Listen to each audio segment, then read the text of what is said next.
G'day everyone, welcome to another episode of the Purple Colour Glasses, a finals round one review where Freo get up and we get to play for another week. How exciting. It was never in doubt, was it? We're going to talk about the Bulldogs game and I'm going to do a quick review of the other games. I watched three of them. The only one I didn't get to see was the Melbourne Swans game. So let's start with the first one on Thursday night. The Tigers against Brisbane up at the Gabba. I thought this was an awesome game to watch as a neutral. It was end to end, lots of score changes or lead changes, some real exquisite skills. Jack Rewalt kicked two from the pocket about 50 metres out, sort of straight after each other. Lions were clinical and punished the Tigers whenever they had the chance. There was the score review controversy, and I think even putting that aside, I think the sort of final mistake to sort of sum up the game was a real defensive error where four Tigers sort of go up and Danaher's out the back and just gets an easy one through the goals.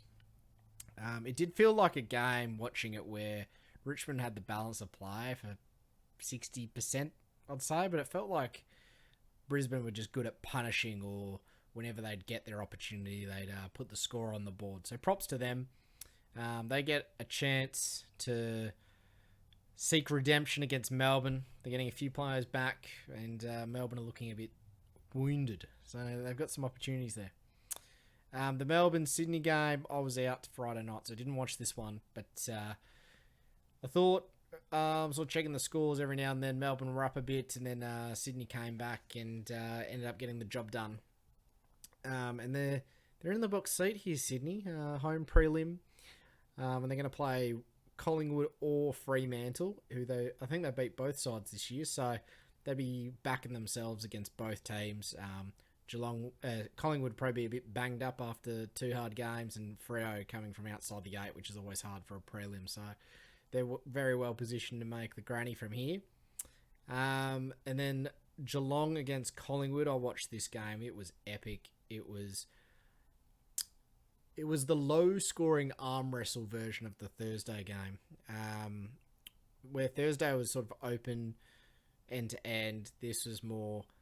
had lots of lead changes and stuff as well, but you didn't really know who was actually going to get the next score. There was a lot of contested ball, lots of mistakes, guys smashing into each other. It was a really good game.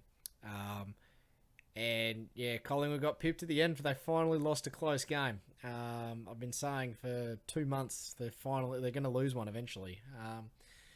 And it looked like they were going to get up again in this one.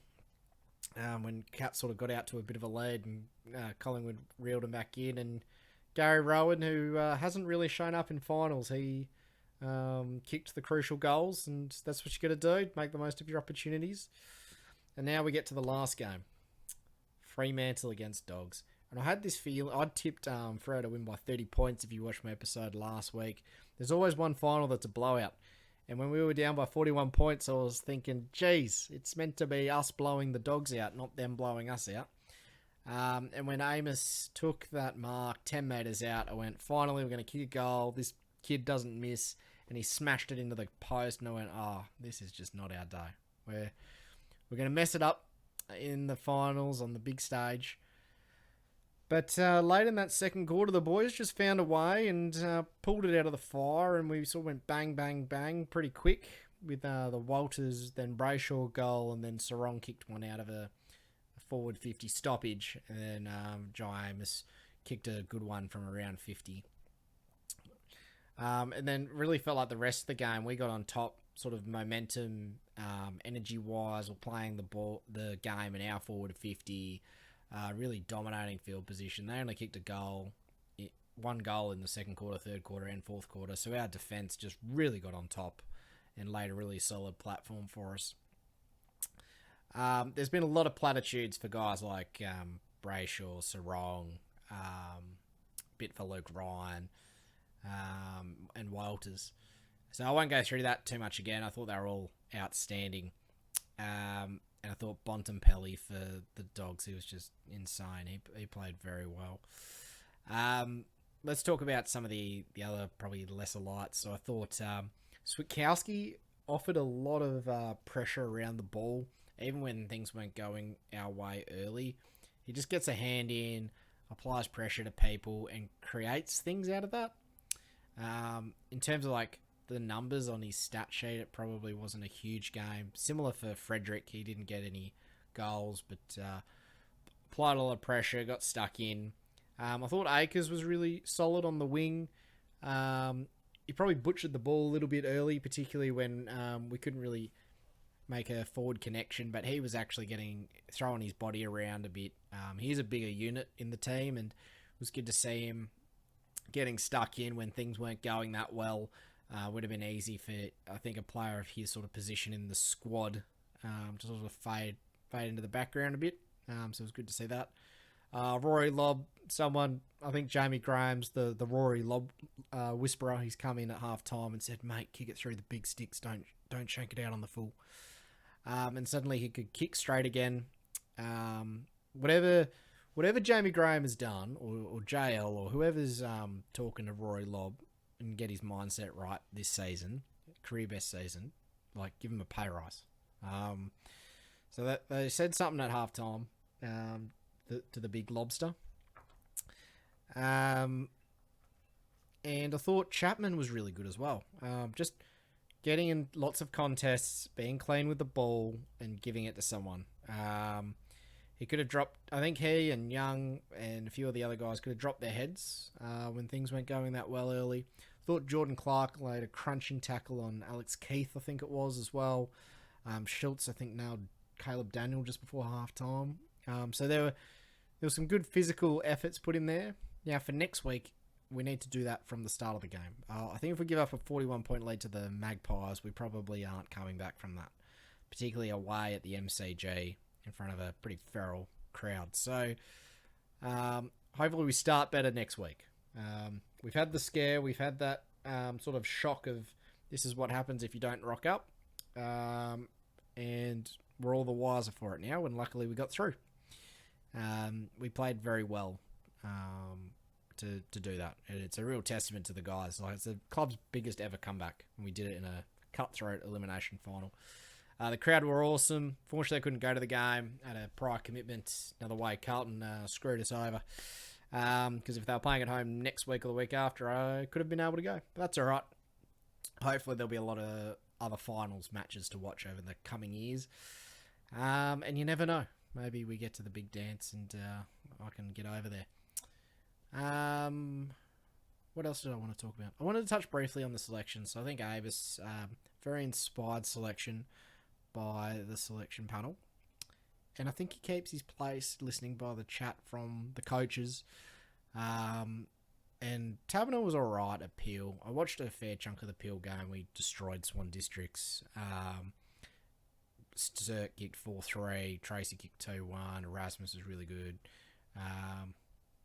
And for a game to play off for fifth, I think a lot of the Freo boys really wanted to put their best foot forward because I know they might get a chance to play at the MCG next week, or if we still manage to keep winning in a prelim or a grand final. So I think a few of the Freo boys came fired up. They all played very well.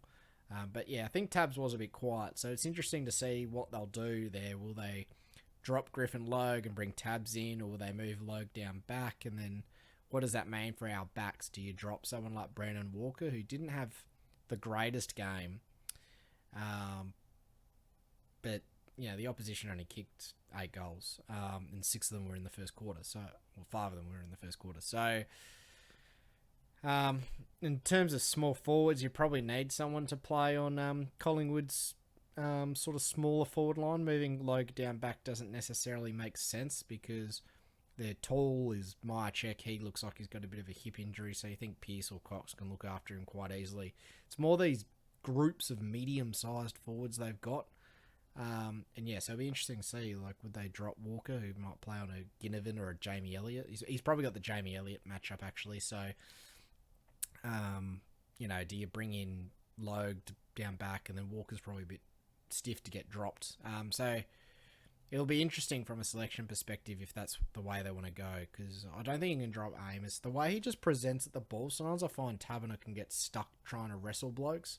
And he can take a mark in that situation, but he doesn't seem to lead at the kicker as much as Amos does. And yeah, I think he played well enough to keep his position. Like, he was still bobbing up towards the end of the game as well. So yeah, I'd stick with him. So I'm looking forward to team selections. Thursday, I think they come out. Yeah, so I might do my next video sort of after the teams come out, and talk through the Collingwood Freo game. I'm really pumped. No WA team has won a away semi-final in round 2.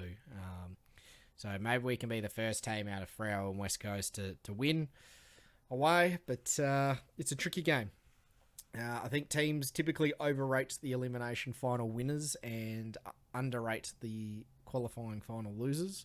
You can already sort of see the narratives of Freo came back from 41 points, finished off strong, will bring that momentum in. The team has no injuries. There's all these selection crises. Collingwood have Taylor Adams injured. De Goey might be out. Low on confidence after putting everything on the line. There's a fairly common narratives, and then the qualifying final winner wins most of the time. However, since the buys come in 2016, the team outside the top 4 has had a bit of a better strike rate. So he's hoping we continue it on Saturday night. Looking forward to watching our boys play the Pies, and hopefully we do something really good for the whole competition and knock Collingwood out. Anyway, I'll be back on Thursday to talk through how I think the 2 games are going to go once the teams are out. Until then, enjoy your week and catch us all later. Bye.